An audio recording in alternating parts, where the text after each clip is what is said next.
Hey, what's up? Good morning, Chris TV. Welcome back to my channel again, guys. Guys, ito yung pinost ko na pusa namin, oh. Ito yung pusang gala na hindi na marunong bumalik. Yung unang nawala dito, guys, yung isa doon sa baba. May papakita ko rin sa inyo. Ito yung pangalawa na nawala siya, guys, oh. Ayan, oh. Ano, yung time, madami, ha. Ayan, guys, oh. So, akala namin may nakakuha or may nagtago. Kasi nawala siya ng isang gabi at isang araw.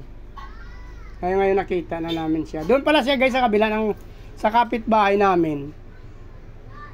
Doon siya pala nahiga kasi nung umulan, nung gabi, binuksan to ng anak ko yung kulungan niya, tapos dinala siya doon sa kwarto niya dyan.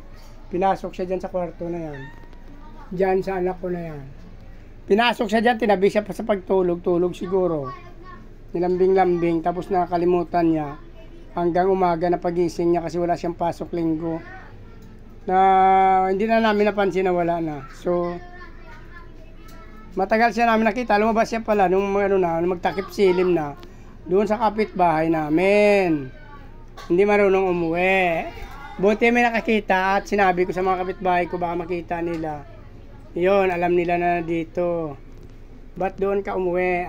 Ikaw Hoy. Ano? Kamusta? Kamusta? Sige.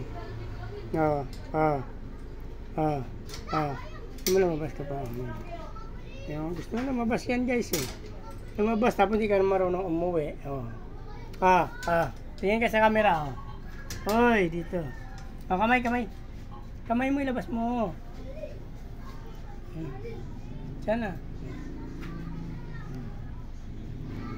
Yan, guys, nakauwi na siya, guys.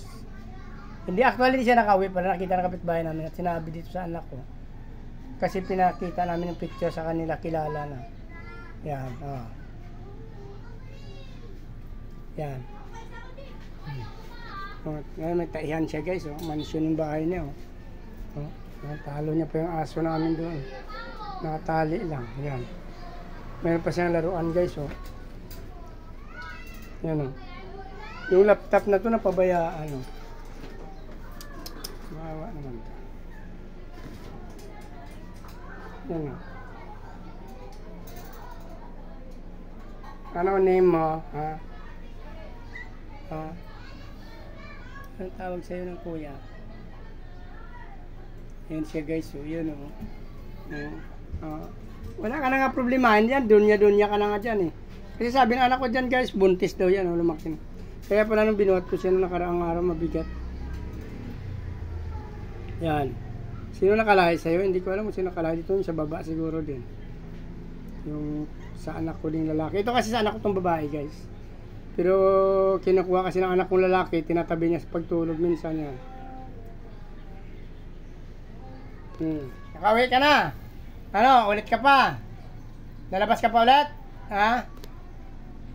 Ito din, guys, nakarang araw na wala din ito. Ayan, Medyo madilim lang dyan, guys, kasi malabo yung ilaw natin. Nasa ilalim kasi yan siya ng lamisa. Ito rin nawala din to ng 3 days, guys. Bumalik dito, sabog yung mukha. Buti nga